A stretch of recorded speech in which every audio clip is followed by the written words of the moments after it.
Hello, this is Flores. It's been a few months since my last video. A lot has happened. A few weeks ago, I was banned from Twitter, now known as X, and I want to check in about censorship and what happens on these social media sites is that political discourse and political postings and language are being censored right now. Content that is too controversial is being removed, and the controversy comes from either speaking in dissent or trying to tell the truth.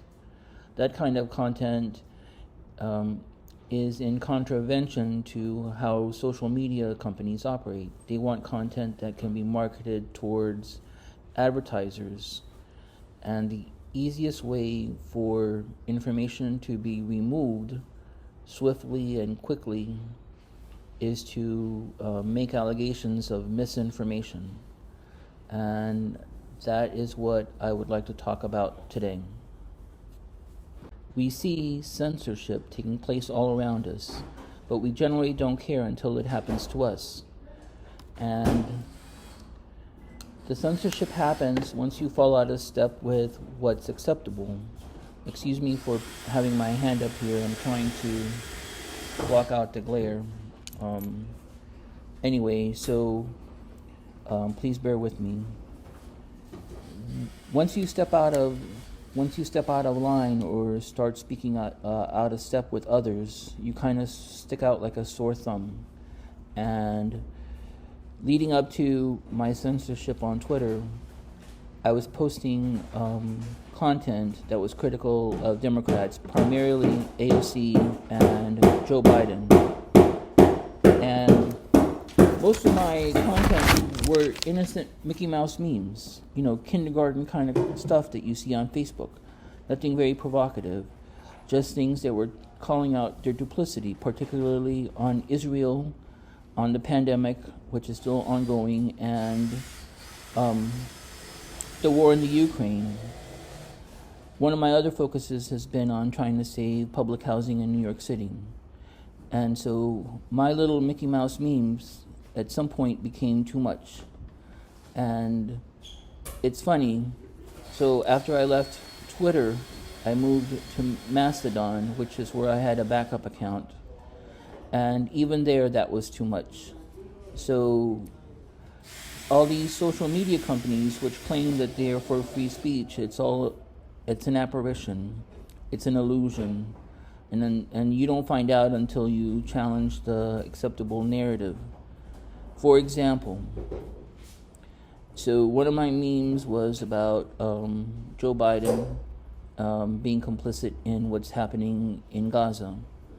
And for one of the janitors on Mastodon, my meme was more offensive to him than the idea of the babies who are rotting under the rubble in Gaza. And that's what happens. And you can't, what do they call themselves now? Once the moderators, single you out, there's no way that you can survive the censorship.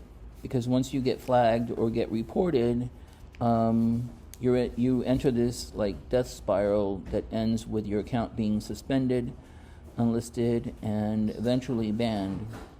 And it's not a surprise. It really isn't a surprise to be banned from Wikipedia, Twitter, and I'm on the verge of being banned from Mastodon now, because they can't handle the truth.